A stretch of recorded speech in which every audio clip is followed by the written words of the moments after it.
It is the process by which drugs can be chemically converted into one form to another form. അതായത് ഒരു drug chemically ഒരു ഫോമിൽ നിന്ന് മറ്റൊരു ഫോമിലോട്ട് convert ചെയ്യുന്ന പ്രോസസ്സാണ് ബയോ ട്രാൻസ്ഫോർമേഷൻ എന്ന് പറയുന്നത്. മെയിൻലി ബയോ ട്രാൻസ്ഫോർമേഷൻ രണ്ട് ഫേസ് വഴിയാണ് നടക്കുന്നത്. നേരത്തെ പഠിച്ചിട്ടുണ്ട് phase 1 ആൻഡ് phase 2. അതിൽ phase 1 എന്ന് പറയുമ്പോഴത്തേക്ക് മെയിൻലി ഓക്സിഡേഷൻ, റിഡക്ഷൻ, ഹൈഡ്രോളിസിസ് ഈ മൂന്ന് പ്രോസസ്സ് വഴിയാണ് മെയിൻലി നടക്കുന്നത്. അതുപോലെ phase 2 എന്ന് പറയുമ്പോഴത്തേക്ക് കോൺജുഗേഷൻ റിയാക്ഷൻസ്. phase 1 റിയാക്ഷൻസ് നടന്നാൽ മാത്രമേ phase 2 എന്ത് ചെയ്യാൻ പറ്റുള്ളൂ, സബ്സ്റ്റൻസിനെ എൻ്റർ ചെയ്യാൻ പറ്റുള്ളൂ. പ്രത്യേകിച്ച് ലിപ്പോഫിലിക് ആയിട്ടുള്ള സബ്സ്റ്റൻസ്. കാരണം ലിപ്പോഫിലിക് ആയിട്ടുള്ള സബ്സ്റ്റൻസിന് ഒരിക്കലും phase 2 എൻ്റർ ചെയ്യാൻ പറ്റത്തില്ല.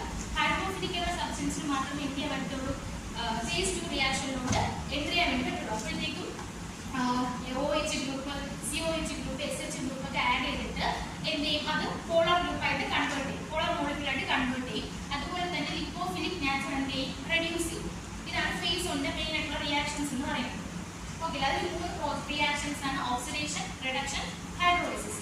അതിൽ ഫസ്റ്റ് ഓക്സിഡേഷൻ എന്ന് പറയുമ്പോൾ നമുക്ക് മെയിൻലി അറിയാം എന്താണ്, addition of oxygen and removal of hydrogen. അതാണ് എന്ന് പറയുന്നത് ഓക്സിഡേഷൻ എന്ന് പറയുന്നത്. ഇതിന് മെയിൻ ഗോൾ, ഈ ഓക്സിഡേഷൻ റിയാക്ഷന്റെ മെയിൻ ഗോൾ എന്ന് പറയുന്നത് എന്താണ്, ഒരു ഹൈഡ്രോഫിലിക് നേച്ചറുള്ള സബ്സ്റ്റൻസ് ആയിട്ട് മാറ്റുക. അതാണ് മെയിൻ ഗോൾ എന്ന് പറയുന്നത്. അത് കഴിഞ്ഞിട്ട് മെയിൻലി phase 2 റിയാക്ഷൻ നടക്കുന്നതിൽ എന്തായിരിക്കണം, ഹൈഡ്രോഫിലിക് ആയിട്ടുള്ള സബ്സ്റ്റൻസ് മാത്രമേ phase 2 റിയാക്ഷൻസ് അണ്ടർഗോ ചെയ്യത്തുള്ളൂ. ഇതിൽ എക്സാമ്പിൾ ആയിട്ട് പറയുന്നത് സീനോബയോട്ടിക്സ് ആണ്. സീനോബയോട്ടിക്സിന്റെ ഓക്സിഡൈസേഷൻ മെയിൻലി കാറ്റലൈസ് ചെയ്യുന്നത് മൈക്രോസോംസ് ആണ്.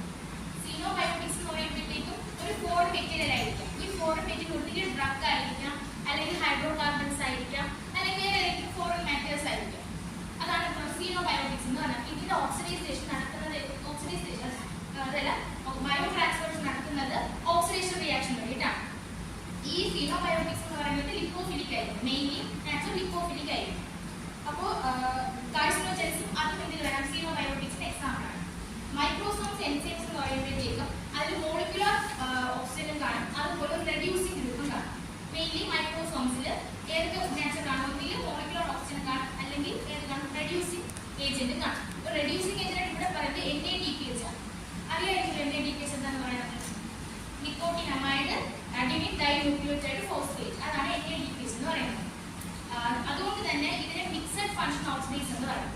ആ ഒരു എൻസൈമിന് ഓക്സിഡേഷൻ നടക്കാനുള്ള ക്യാപസിറ്റി കാണും, അതുപോലെ ഇത് ഹൈഡ്രോളിസിസ് റെഡ്യൂസിംഗ് പ്രോപ്പർട്ടി കാണും, ഓക്സിഡേഷൻ പ്രോപ്പർട്ടി കാണും. അതുകൊണ്ടാണ് എന്തെന്ന് പറയുന്നത് മിക്സഡ് ഫംഗ്ഷൻ ഓക്സിഡേസ് എന്ന് പറയുന്നത്. മൈക്രോസോം എൻസൈംസിന് അടുത്ത മൈക്രോസോംസ് എൻസൈംസിന് ഒരു എക്സാമ്പിൾ ആണ് മോണോ ഓക്സിഡേസ് എന്ന് പറയുന്നത്. മോണോ ഓക്സിഡേസ് എന്ന് പറയുന്ന ഒരു എൻസൈം ആണ്. ഇതെന്ന് പറയുമ്പോഴത്തേക്കും സബ്സ്ട്രാക്ട് മോളിക്യൂൾ. സബ്സ്ട്രാക്ട് മോളിക്യൂൾ എന്ന് പറഞ്ഞാൽ ലിപ്പോഫിലിക് ആയിട്ടുള്ള മോളിക്യൂളിനാണ് സബ്സ്ട്രാക്ട് മോളിക്യൂൾ എന്ന് പറയുന്നത്. അത് മെയിൻലി ലിപ്പോഫിലിക് നാച്ചർ ആയിരിക്കും. സബ്സ്ട്രാക്ട് മോളിക്യൂൾ അതിന് ഓർഗാനിക് മോളിക്യൂൾ എന്ന് എന്ത് പറയാം, സബ്സ്ട്രാക്ട് മോളിക്യൂൾ പറയാം. അപ്പോൾ സബ്സ്ട്രാക്ട് മോളിക്യൂളോട്ട് മോളിക്കുലർ ഓക്സിജനിൽ നിന്ന് ഒരു ഓക്സിജൻ പോയി എന്ത് ചെയ്യും, ആഡ് ആവും. അപ്പോഴത്തേക്കും സബ്സ്ട്രാക്ട് മോളിക്യൂളിൽ നിന്ന് ഹൈഡ്രജൻ എന്താവും, എലിമിനേറ്റ് ആവും. ഈ എലിമിനേറ്റ് ആവുന്ന ഹൈഡ്രജന്റെ കൂടെ വീണ്ടും മോളിക്കുലർ ഓക്സിജനിൽ നിന്നും ഒരു ഓക്സിജനാണ് ആഡ് ആയിട്ട് വാട്ടറായിട്ട് എലിമിനേറ്റ് ചെയ്ത് പോകും. മനസ്സിലായി? അതായത് സബ്സ്ട്രാക്ട് മോളിക്യൂളിൽ എന്താ ഒരു ഓക്സിജൻ പോയിട്ട് അറ്റാച്ച് ചെയ്യുമ്പോഴത്തേക്കും അവിടെ നിന്ന് ഹൈഡ്രജൻ എലിമിനേറ്റ് ആവും. ഈ എലിമിനേറ്റ് ചെയ്ത ഹൈഡ്രജന്റെ കൂടെ മോളിക്കുലർ ഓക്സിജനിലുള്ള വേറൊരു ഓക്സിജൻ പോയി ആഡ് ആയിട്ട് വാട്ടറായിട്ട് എലിമിനേറ്റ് ചെയ്ത് പോകും. അവിടെ ഓക്സിഡൈസേഷൻ റിഡക്ഷൻ നടക്കുകയാണ്. ഓക്കെ, അതുകൊണ്ട് തന്നെ ഈ എൻസൈംസിനെ നമുക്ക് ഹൈഡ്രോക്സിലേസസ് എന്ന് പറയാം.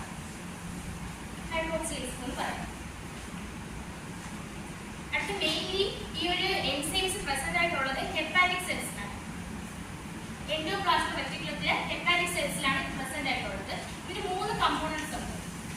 ആ 3 കമ്പോണൻസ് എന്ന് പറയുമ്പോഴത്തേക്കും a key protein known as cytochrome P450, a second enzyme, the flavoprotein known as cytochrome P450 reductase, a heat stable lipid component known as phosphatidylcholine choline. അതായത് റിഡക്ടേസ് സൈറ്റോക്രോം P450 റിഡക്ടേസും ഉണ്ട്, അതുപോലെ സൈറ്റോക്രോം P450 ഉണ്ട്. ഇതാണ് main 3 components എന്ന് പറയുന്നത്. ഈ മൈക്രോസോം എൻസൈംസിന്റെ mono ഓക്സിഡേസിന്റെ main 3 components എന്ന് പറയുന്നത്. അടുത്ത മെയിൻലി ഈ ഒരു എൻസൈംസ് എന്ന് പറയുന്നത് സൈറ്റോക്രോം P450 പറ്റിയാണ് പറയുന്നത്. ഇതും ഒരു എൻസൈം ആണ്. ഇതെന്ന് പറയുമ്പോഴത്തേക്ക് മെയിൻലി ലിവറിലുള്ള എൻഡോപ്ലാസ്മിക് റെറ്റിക്കുലത്തിലാണ് ഉള്ളത്. അതുപോലെ തന്നെ ഇതിൽ large number of heme molecule present ആണ്. അതുകൊണ്ട് തന്നെ ഇതിന്